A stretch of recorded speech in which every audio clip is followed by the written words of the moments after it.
The person making $70,000 a year will likely retire richer than the one making $160,000. Same city, same age, same market returns. That sounds wrong, I know, because we've been trained to believe income equals outcome. Bigger salary means bigger future. That's the formula. Except it isn't. If income isn't the deciding factor, then something else is quietly deciding who wins. And it's not dramatic, it's not flashy, it's daily, invisible, repetitive. Today, I'm giving you 12 retirement rules that determine who ends up free and who ends up working 10 years longer than they planned. Let's set the control variables first. Two people, same city, same starting age, same access to investments, same inflation, same average returns. The only difference? Behavior.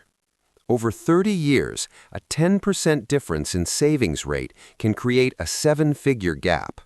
Not because one is smarter, not because one got lucky, because one defined enough and the other kept upgrading.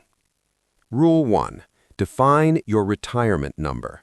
Not vaguely, precisely. Take your annual expenses, multiply by 25. That's your target. That's the number your investments need to reach if you want to withdraw roughly 4% per year. Write it down.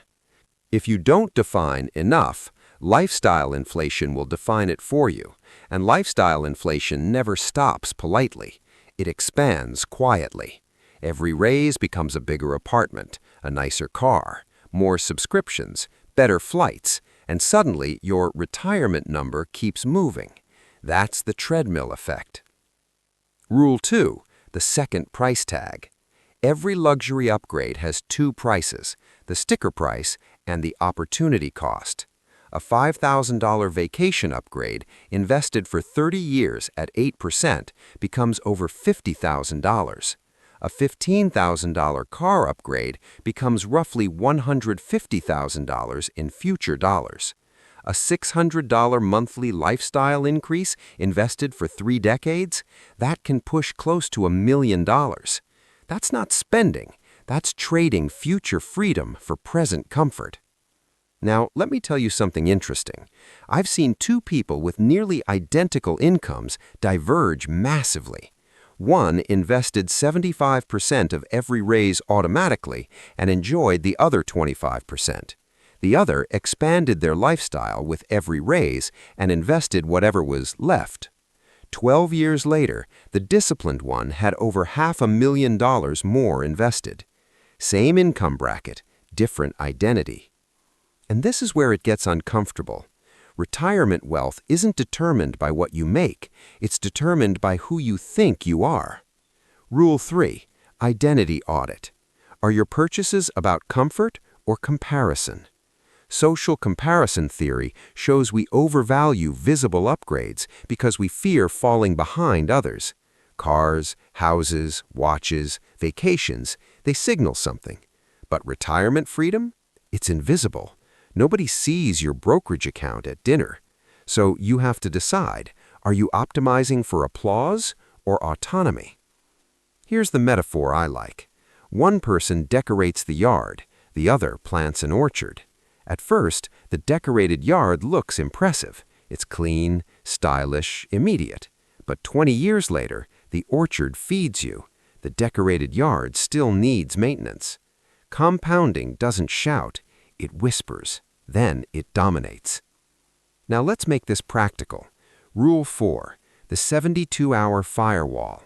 Any major purchase over a set amount, say $1,000, requires a 3-day pause, no exceptions.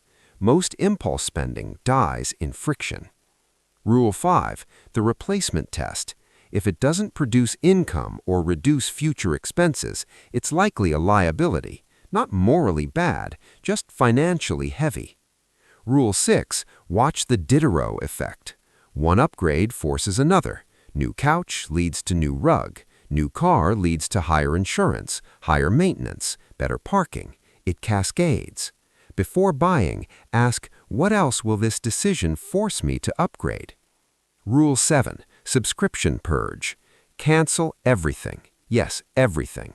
Then resubscribe intentionally over 7 days. You'll be shocked how much leaks out monthly. Rule 8. Raise protocol. Every raise gets split automatically. 75% invested, 25% lifestyle. You still feel rewarded, but your future feels it more. Rule 9. Automation stack. Invest before you see the money. 401k, IRA, brokerage. Remove the decision fatigue. Rule 10. One metric dashboard. Stop obsessing over budgets in 30 categories. Track your savings rate.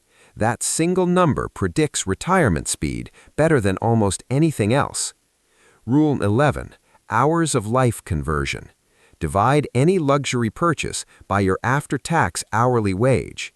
That $5,000 purchase might equal 2 months of work. Are you willing to trade that? Rule 12. Freedom horizon. Build 1 month of expenses, then 3, then 6, then invest aggressively toward full financial independence. Think in runways. How long could you survive without income? Now zoom out again. 2 people, same income growth, same market returns.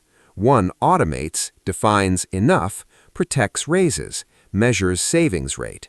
The other upgrades reactively, spends casually, defers investing until later. 30 years later, one has options, the other has obligations. And here's the math that closes the loop. A $70,000 earner saving 25% consistently can outpace a $160,000 earner saving 10%. That's not inspiration, that's arithmetic. Normal retirement delay is broken.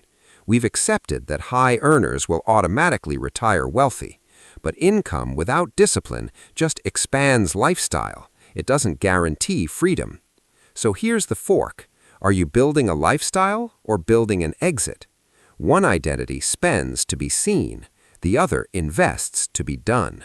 Compounding never forgets your choices, it just amplifies them. Now, I'm curious, what's your current savings rate?